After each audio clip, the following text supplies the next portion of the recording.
नमस्कार दोस्तों, vision with आलोक के यूट्यूब चैनल पर आप सभी का बहुत बहुत अभिनंदन करता हूं। और संविधान की इस क्लास के अंतर्गत हम लोग पढ़ रहे हैं न्यायपालिका। इसके पहले की क्लास में हम लोगों ने न्यायपालिका के संदर्भ में पढ़ा था, जिसमें जाना था कि भारत में एक ही न्यायपालिका है और भारत की न्यायपालिका का स्वरूप पिरामिड जैसा है। इस न्यायपालिका के स्वरूप में सर्वोच्च शिखर पर सर्वोच्च न्यायालय विराजमान है। और इसी सर्वोच्च न्यायालय के बारे में हम लोग पिछली क्लास में पढ़ रहे थे, जिसमें जाना था कि सर्वोच्च न्यायालय की अवस्थिति क्या है, सर्वोच्च न्यायालय के जो न्यायाधीश होते हैं उनकी योग्यता क्या होनी चाहिए, उनकी नियुक्ति कौन करते हैं और उनको शपथ कौन दिलाता है, हटाए जाने की प्रक्रिया क्या है और उनका वेतनमान क्या होता है। तो दोस्तों, जो भी अभ्यर्थी उस क्लास को न पढ़े हों, प्लेलिस्ट में जाके पढ़ लें। और आज की क्लास को हम कंटिन्यू करेंगे, सर्वोच्च न्यायालय को ही पढ़ेंगे, जिसमें जानने का प्रयास करेंगे सर्वोच्च न्यायालय की शक्ति क्या होती है। सर्वोच्च न्यायालय जो भारत की अंतिम अपीली अदालत है, इसके ऊपर और कोई भी अदालत नहीं है। ब्रिटिश काल में यही सर्वोच्च अदालत, यही सर्वोच्च न्यायालय जो सुनवाई करती थी, इसकी भी अपील की जा सकती थी। कहाँ? लंदन के प्रिवी काउंसिल में। तो दोस्तों, 28 जनवरी 1950 को जब सर्वोच्च न्यायालय का उद्घाटन हुआ, तो हमने लंदन के प्रिवी काउंसिल के इस अधिकार को समाप्त कर दिया और भारत की जो एकीकृत न्याय व्यवस्था है उसमें हमने यह माना कि सर्वोच्च न्यायालय अब भारत की अंतिम अपीली अदालत होगी। तो आइए देखते हैं सर्वोच्च न्यायालय की शक्तियाँ क्या हैं। दोस्तों, सर्वोच्च न्यायालय की शक्तियों के संदर्भ में देखें तो हमने फ्लो चार्ट के माध्यम से बहुत आसान तरीके से समझाने का प्रयास किया है। आरंभिक अधिकारिता की बात करें तो यह सर्वोच्च न्यायालय की आरंभिक अधिकारिता है, जिसका उल्लेख अनुच्छेद 131 में किया गया है। तो दोस्तों, कोई भी मामला हो, अगर विधि सम्मत या तथ्य सम्मत प्रश्न से जुड़ा है या संविधान की व्याख्या से जुड़ा है, तो सर्वोच्च न्यायालय की आरंभिक अधिकारिता होती है कि वह इस मामले पर सुनवाई करेगा। कोई अन्य हाई कोर्ट या लोअर कोर्ट इस मामले में सुनवाई नहीं कर सकता। और दोस्तों, इसके अलावा केंद्र और राज्य के मध्य अगर कोई विवाद की स्थिति आ जाए, केंद्र और राज्य के मध्य कोई झगड़े की बात आ जाए, या राज्यों के मध्य या राज्य केंद्र के मध्य कोई विवाद हो, या एक तरफ केंद्र हो और कई सारे राज्य हों, उनके मध्य अगर कोई विवाद आए तो सीधे ये मामला आरंभिक अधिकारिता में आता है और इसकी सुनवाई कौन करता है? सर्वोच्च न्यायालय करता है। ध्यान रखिएगा दोस्तों, हाई कोर्ट ऐसे मामलों में सुनवाई नहीं कर सकता। और मूल अधिकारिता का अगर मामला होता है, मूल अधिकार से संबंधित मामला, तो इसकी भी सुनवाई सुप्रीम कोर्ट करता है। साथ ही साथ आप ये भी जानते हैं अनुच्छेद 226 के तहत हाई कोर्ट भी सुनवाई कर सकता है। अब दूसरे नंबर पे आता है अपीलीय अधिकारिता, जिसका उल्लेख अनुच्छेद 132 में किया गया है। दोस्तों, आप जान चुके हैं सर्वोच्च न्यायालय अंतिम अपीलीय अदालत है। जब कोई मामला हाई कोर्ट के निर्णय के अधीन आता है, उसके विरुद्ध कोई भी नागरिक, कोई भी संस्था सर्वोच्च न्यायालय में अपील करती है, तो सर्वोच्च न्यायालय को उस मामले पे सुनवाई करने का अधिकार होता है। और ऐसे मामलों में विधि या सारवान प्रश्न निहित होना चाहिए। ऐसा नहीं है कि कोई भी मामला हो आप सुप्रीम कोर्ट में सीधे लेके पहुंच जाएंगे अपील करने के लिए। तो अपील उसी मामले में होता है जहां विधि संबंधी कोई तथ्य छुपा हो, सारवान प्रश्न छुपा हो, जिसकी सुनवाई करना सर्वोच्च न्यायालय के लिए नितांत आवश्यक होता है। तो ऐसे मामलों में संवैधानिक मामले आते हैं, सिविल मामले, आपराधिक मामले और विशेष इजाजत से अपील के मामले आते हैं। अब देखते हैं सर्वोच्च न्यायालय की परामर्शी अधिकारिता क्या है। तो दोस्तों, सर्वोच्च न्यायालय ही एकमात्र ऐसी अदालत है जहां अनुच्छेद 143 के तहत राष्ट्रपति को परामर्श देने का अधिकार प्राप्त है। राष्ट्रपति महोदय जब किसी विधि संबंधित मुद्दे, सार्वजनिक प्रश्न या तथ्य संबंधी मुद्दों पे माननीय सर्वोच्च न्यायालय से परामर्श मांगते हैं, तो ऐसी दशा में अनुच्छेद 143 के तहत माननीय सर्वोच्च न्यायालय राष्ट्रपति को परामर्श दे सकता है।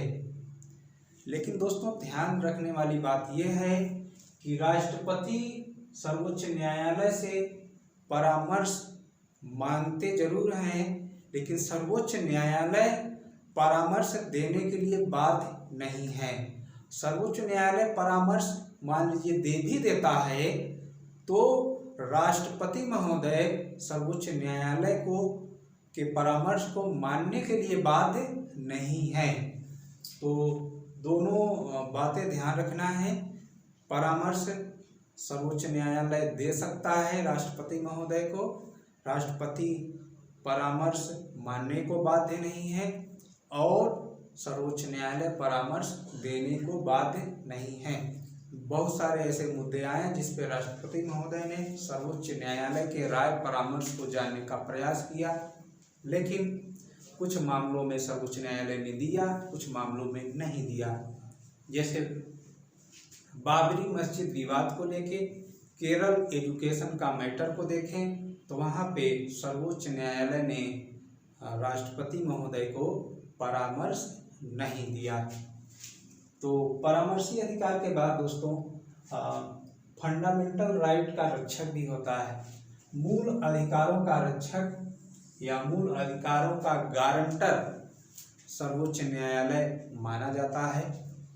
आप जानते हैं कि संविधान में आपको 6 मौलिक अधिकार प्राप्त हैं, और उन मौलिक अधिकारों का अतिक्रमण अगर राज्य करता है, तो ऐसी दशा में आप हाई कोर्ट या सुप्रीम कोर्ट का दरवाज़ा खटखटा सकते हैं। तो दोस्तों, अनुच्छेद 32 के तहत आप सुप्रीम कोर्ट का दरवाज़ा खटखटा सकते हैं और 5 तरह की रीट जारी करा के अपने मौलिक अधिकारों की रक्षा कर सकते हैं। वो 5 रीट क्या है? बंदी प्रत्यक्षीकरण, परमादेश, प्रेषण, प्रतिषेध और अधिकार पृच्छा। तो फंडामेंटल राइट के रक्षक के रूप में सुप्रीम कोर्ट की महत्ता को, भूमिका को आपने देखा। अब दोस्तों देखते हैं सुप्रीम कोर्ट का अभिलेख न्यायालय में क्या अधिकार है। जी हाँ, अनुच्छेद 129 के तहत सुप्रीम कोर्ट एक अभिलेख न्यायालय की तरह कार्य करता है, जिसका अर्थ है कि सुप्रीम कोर्ट के जो भी फैसले होंगे वह निचली अदालत में एक नजीर के रूप में कार्य करेंगे। निचली अदालत में एक लिखित साक्ष्य के रूप में, एक नजीर के रूप में कार्य करेंगे। और दूसरा अर्थ यह है कि उन फैसलों के विपरीत कोई फैसला देने पर दंड दिया जा सकता है। तो दोस्तों, जो सुप्रीम कोर्ट है वो एक अभिलेख न्यायालय है। उसके जो फैसले होते हैं एक लिखित साक्ष्य के रूप में कार्य करते हैं, और उन्हीं के फैसले को निचली अदालत को मानना पड़ता है। अगर नहीं मानते हैं तो उन्हें दंडित किया जा सकता है। तो इस तरह से अभिलेख न्यायालय सुप्रीम कोर्ट की एक महत्वपूर्ण अधिकारिता के अंतर्गत आता है। अब न्यायिक समीक्षा की बात करें तो दोस्तों, सुप्रीम कोर्ट न्यायिक समीक्षा के संदर्भ में भी विशेष शक्तियां रखता है। जैसे अनुच्छेद 13 के तहत सुप्रीम कोर्ट न्यायिक समीक्षा करता है, उसी तरह अनुच्छेद 32, 132 और 133 के तहत सुप्रीम कोर्ट न्यायिक समीक्षा करते हुए जो विधायिका द्वारा बनाए गए कानून होते हैं और कार्यपालिका द्वारा निकाले गए आदेश होते हैं, उनकी समीक्षा करता है कि वो विधि के तहत हैं या नहीं, वो न्याय संगत है या नहीं, वो कानून के शासन के तहत है या नहीं।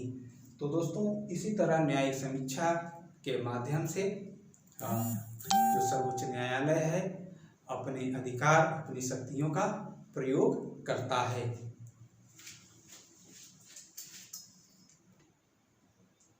दोस्तों सर्वोच्च न्यायालय संबंधित कुछ महत्वपूर्ण तथ्य हैं जिसे जानना बहुत जरूरी है। जैसे सर्वोच्च न्यायालय की पहली महिला जज कौन बनी? फातिमा बीबी। दोस्तों GIC 2008 में पूछा गया सवाल है, सर्वोच्च न्यायालय में पहली महिला जज कौन बनी? फातिमा बीबी। इसके बाद 28 जनवरी 1950 को भारत के सर्वोच्च न्यायालय का उद्घाटन किया गया। पूछा जाता है कि भारत के सर्वोच्च न्यायालय का उद्घाटन कब किया गया? 28 जनवरी 1950 को। फिर अगला सवाल है, भारत का यह अंतिम अपीलीय अदालत है। जो सर्वोच्च न्यायालय है भारत का अंतिम अपीलीय अदालत है और जो प्रिवी काउंसिल थी उसकी मान्यता को अब रद्द कर दिया। कब? 28 जनवरी 1950 को। दोस्तों हाई कोर्ट हो या सुप्रीम कोर्ट हो, दोनों मौलिक अधिकार के रक्षक हैं, लोकतंत्र और संविधान के अभिभावक कहे जाते हैं। जी हाँ, हाई कोर्ट हो या सुप्रीम कोर्ट हो, दोनों मौलिक अधिकार के रक्षक हैं और दोनों ही संविधान के और लोकतंत्र के अभिभावक कहे जाते हैं। दोस्तों न्यायिक पुनरावलोकन की शक्ति की बात करें तो यह शक्ति दोनों को प्राप्त है।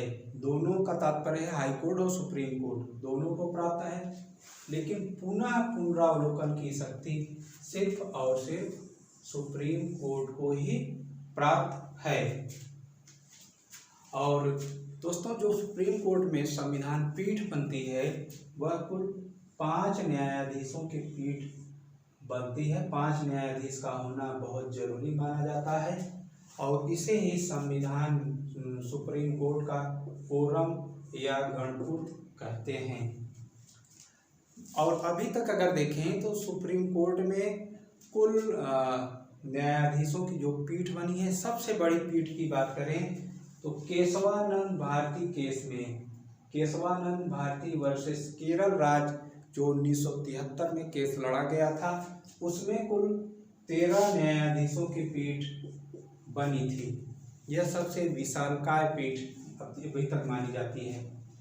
दोस्तों केंद्रीय विधि हो या राज्य विधि हो, केंद्रीय विधि से तात्पर्य जो संसद कानून बनाए और राज्य विधि से तात्पर्य जो राज्य के विधानमंडल कानून बनाते हैं, उन दोनों विधियों को सुप्रीम कोर्ट और हाई कोर्ट दोनों में चुनौती दी जा सकती है। बहुत इंपॉर्टेंट सवाल है।